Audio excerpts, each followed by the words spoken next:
ಈ ಚನ್ನಪಟ್ಟಣದಲ್ಲಿ ಪ್ರಚಂಡ ಬಹುಮತದಿಂದ ಗೆಲ್ತಾರೆ. ನಾನು ಬೆಳಗ್ಗೆಯಿಂದ ಸುಮಾರು ಕಾಲೋನಿಗಳ, ದಲಿತರ ಕಾಲೋನಿಗಳು, ಮುಸಲ್ಮಾನ್ ಕಾಲೋನಿಗಳಿಗೂ ಹೋಗಿದ್ದೆ. ಅಲ್ಲಿ ಎಲ್ಲರೂ ಮಾತಾಡೋದು ಒಂದೇ ಮಾತು, ಈ ಸಾರಿ ನಮಗೆ ಬೇಕಾಗಿರ್ತಕ್ಕಂಥದ್ದು NDA ಸರ್ಕಾರ ಬೇಕಾಗಿದೆ. NDA ಅಭ್ಯರ್ಥಿಯಾಗಿರ್ತಕ್ಕಂಥ ಕುಮಾರಸ್ವಾಮಿ ಅವರ ಸುಪುತ್ರ ನಿಖಿಲ್ ಕುಮಾರಸ್ವಾಮಿ ಇದ್ದಾರೆ, ಅವರು ತೆನೆ ಹೊತ್ತ ಮಹಿಳೆಗೆ ಓಟನ್ನು ಹಾಕೋದ್ರ ಮುಖಾಂತರವಾಗಿ ಈ ರಾಜ್ಯದ ಒಂದು ಭವಿಷ್ಯವನ್ನು ಕಾಪಾಡಬೇಕು.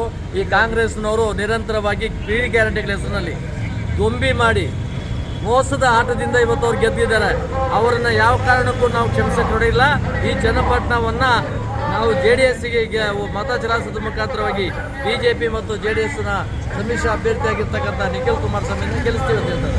ನಾನಿವತ್ತು ನನ್ನ ಸಮೀಕ್ಷೆ ಪ್ರಕಾರ ನಾನು ಓಡಾಡೋದಂಥ ರೀತಿಯಲ್ಲಿ ಇವತ್ತು ರಾಜ್ಯದ ಜನ ಇವತ್ತು ನಿರೀಕ್ಷೆ ಮಾಡ್ತಾ ಇರ್ತಕ್ಕಂಥದ್ದು ಏನು ಇವತ್ತು ಗೋಲ್ಮಾಲ್ ಸರ್ಕಾರ